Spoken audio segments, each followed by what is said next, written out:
Assalamualaikum warahmatullahi wabarakatuh. Hari ini saya mau berbagi tutorial tentang cara koneksi kamera 600D, EOS 600D untuk menjadi webcam di OBS. Ntar bisa dibuat untuk live streaming. Jadi stay tune, ikuti caranya. Dan hari ini saya mau gunakan kamera EOS 600D, fungsinya untuk mengganti webcam ya, untuk live streaming. Dan hari ini saya menggunakan kabel USB, bukan untuk koneksinya saya menggunakan kabel USB bukan HDMI ya.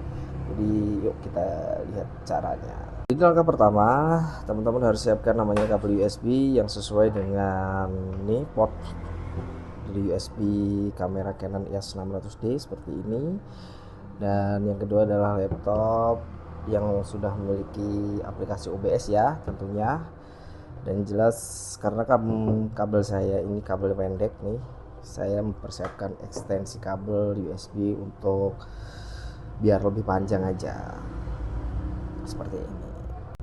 Oke, dan langkah yang pertama kita nyalakan kameranya, dan selanjutnya kita cari di tombol menu ya, kita pilih tombol menu. Jadi kita setting dulu di kameranya, tombol menu kita pilih di ini menu yang ini yang ketiga. Jadi setelah bintang ini yang ketiga, dipilih auto power off. Ini biasanya kan ini untuk standby di layar sih. Kalau kemarin saya coba ini cukup mengganggu kalau kita tidak setting, jadi saya matikan, kemudian dimatikan seperti ini. Oke, ready. Dan selanjutnya kita langsung koneksikan ke laptop ya. Oke, dan pastikan teman-teman sudah mendownload EOS Utility ya. Kalaupun belum punya, silahkan download lewat Google Chrome. Ketik aja EOS Utility for Canon. Nanti sudah ada aplikasi yang bisa di-download. Dan setelah itu silahkan dibuka aplikasinya.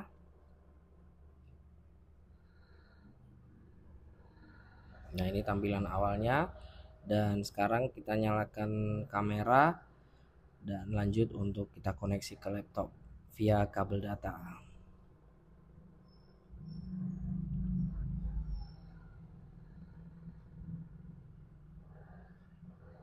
Oke, prosesnya masih sedikit menunggu.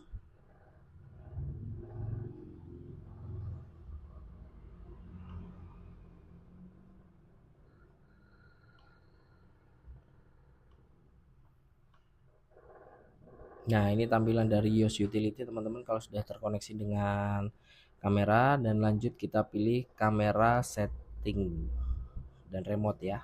Nah, ini tampilannya. Jadi tampilannya sesuai dengan display yang ada di kamera kita. Lanjut kita pilih live view shooting. Nah, ini teman-teman tampilannya yang ada di LCD kamera kita, bisa kita mirroring di aplikasi ini. Dan kita bisa setting dari ISO, speed, dan diafragmanya bisa dilihat di sini. Nah, ini bisa disesuaikan dengan kecerahan dan keinginan teman-teman atau di lokasinya seperti apa. Ini saya bikin auto aja untuk biar lebih mudah. Dan selanjutnya kita pilih OBS Studio.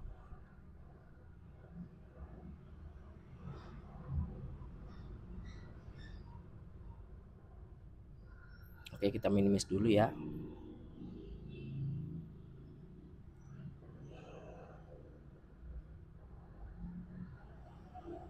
Nah, ini masuk di tampilan di OBS.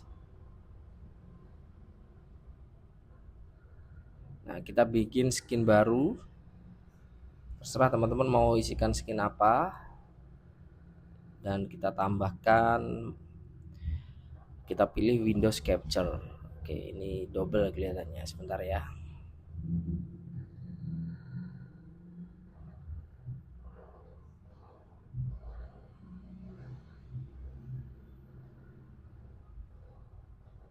Nah, gini kita kasih nama webcam Canon.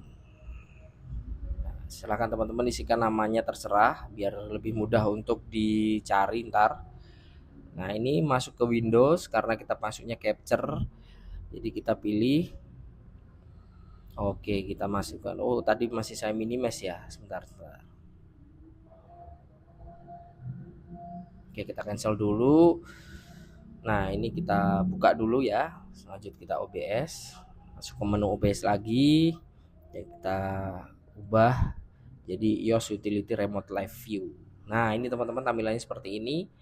Nah, ini pertanyaannya, jadi kalau kita tarik, ini displaynya masih sama yang ada di capture di tadi, di tampilan di Windowsnya. Jadi biar lebih mudah dilihat, kita pilih di menu edit dan transform, edit transform. Untuk crop left-nya kita sesuaikan sesuai dengan gambar yang ada di displaynya teman-teman. Silahkan sesuaikan angkanya berapa. Ini coba kita atur sekalian ya, biar nanti sekalian kita atur di sini. Oke, udah sesuai yang atas. Selanjutnya kita rubah yang di kanan.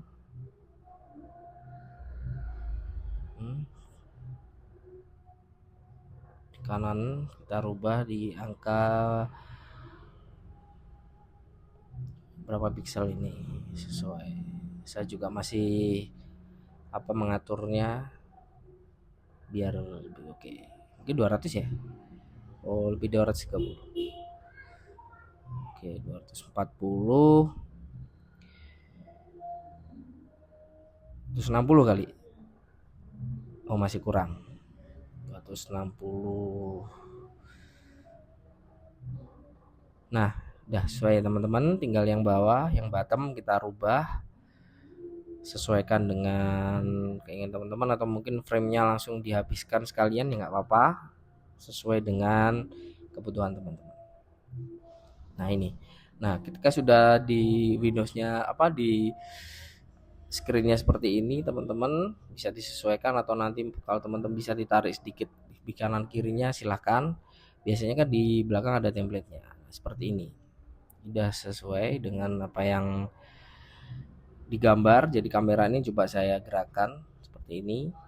Oke, fokusnya kita coba ya sesuaikan di lensanya. Saya ini pakai lensa kit teman-teman. Nah ini sesuai.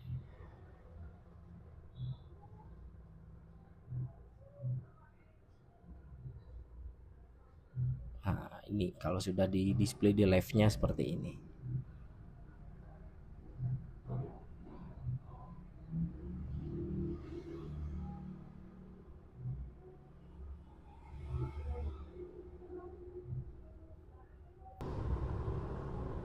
Kalau mau panjang lagi bisa gunakan extends kabel seperti ini USB. Jadi dengan kamera DSLR, saya bilang ini kamera jadul sih, kamera tahun 2011 sampai 2013-an ya launchingnya, tapi masih worth it untuk digunakan. Jadi kalian kalau ada kamera di rumah mau live streaming, silakan bisa digunakan. Jadi biasanya ini saya buat live streaming untuk event-event. Kemarin saya coba untuk podcast juga, dan alhamdulillah aman sih. Oke, nah jadi kameranya seperti ini guys. Setelah itu kita matikan. Jadi teman-teman silakan, jadi lebih amannya saran saya kalau teman-teman mau live streaming, jangan gunakan baterai yang ditanam ya. Jadi lebih worth it sih pakai baterai dummy. Karena apa? Biar tidak terlalu panas. Oke, sekian tutorial hari ini. Terima kasih, semoga bisa membantu. Jangan lupa like, komen, dan subscribe. Jika ada pertanyaan silahkan langsung diisi di kolom komentar, semoga bisa menjawab. See you next video.